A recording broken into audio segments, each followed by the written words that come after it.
हरी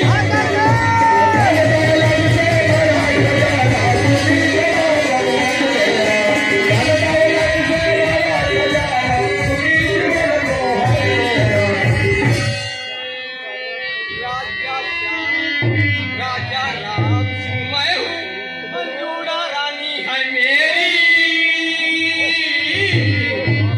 दास दासिनी सेवा में सुखी है प्रजा हमारी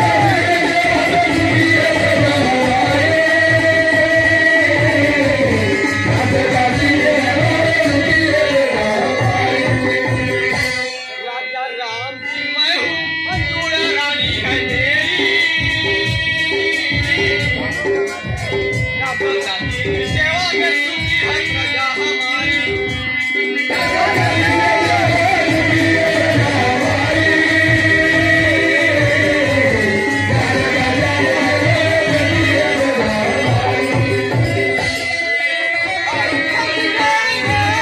भाई संग है मेरा जरा दुश्मन के उसकी गीतम के तलवारों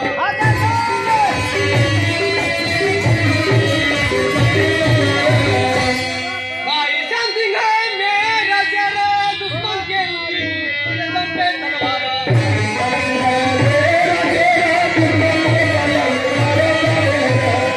माला में दुश्मन पर करा तजेला मारा है उसका ही भाई सेवा में सुखी है प्रजा हमारी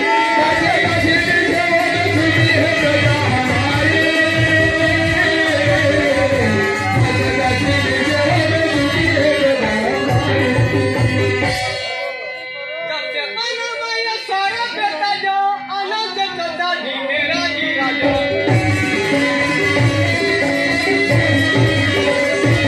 बना मैं सारा बेटा जो आनंद से चलता जी मेरा जी राजा भोले की कृपा सामने का जो वह मेरे सायवारी दास दासी सेवा में सुखी है प्रजा हमारी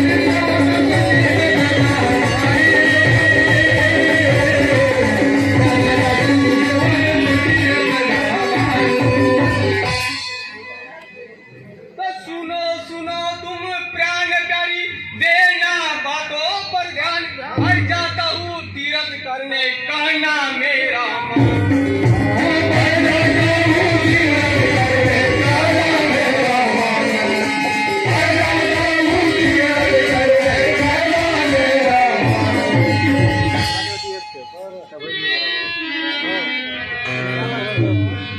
प्यार तुम श्याम के साथ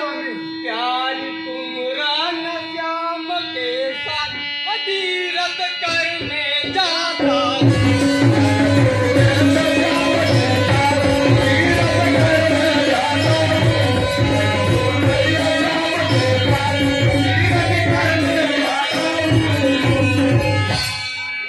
लवट आऊंगा महीने बाद सुनदारी लवट आऊंगा महीने बाद हाल दिल का बताऊंगा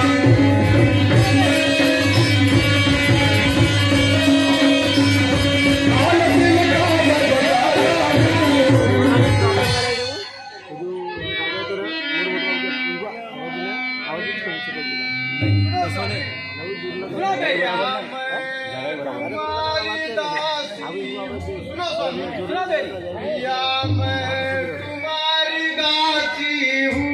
रुकने नहीं कहूँगी तुम्हारी दासी हूँ तुम्हारी दासी हूँ रुकने नहीं कहूँगी पिया मैं तुम्हारी दासी हूँ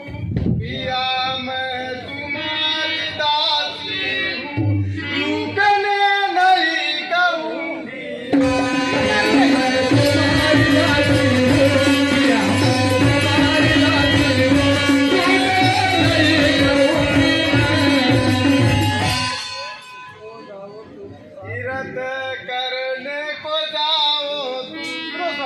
सुनो पे तीरथ करने को जाओ,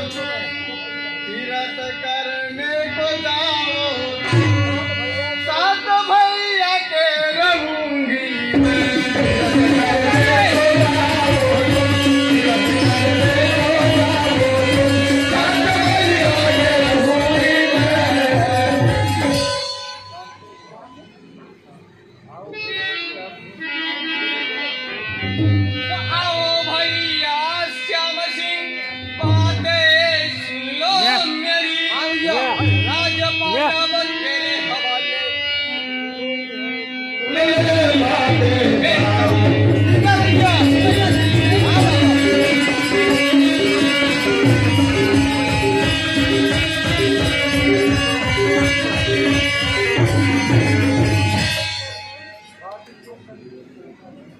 मैं जाता हूँ तीरथ करने भाभी के संग नागर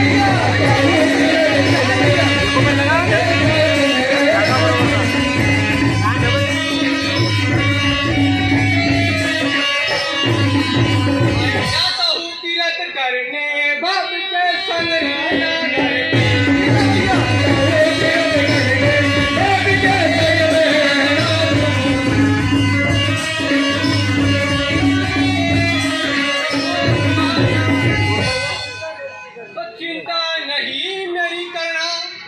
राजपाट हो तो तेरे हवाले हाथी के सेवा मेरा ठीक है भैया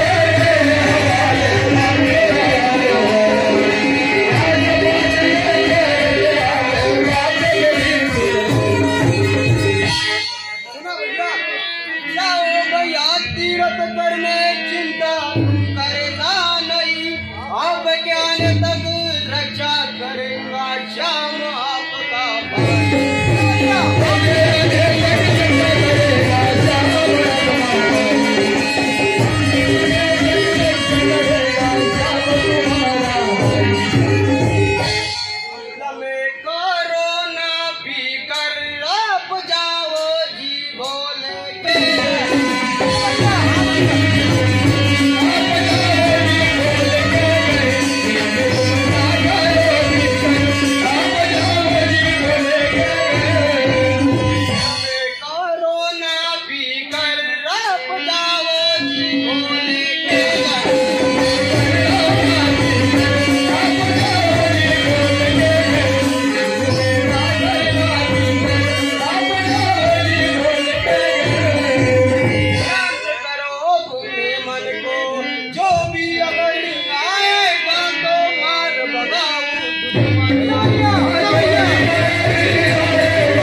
भैया आप तीरथ करने जाओ भैया, मैं भाभी के साथ दुकान में रहता हूँ भैया। ठीक है भैया, आप आने तक राजपाट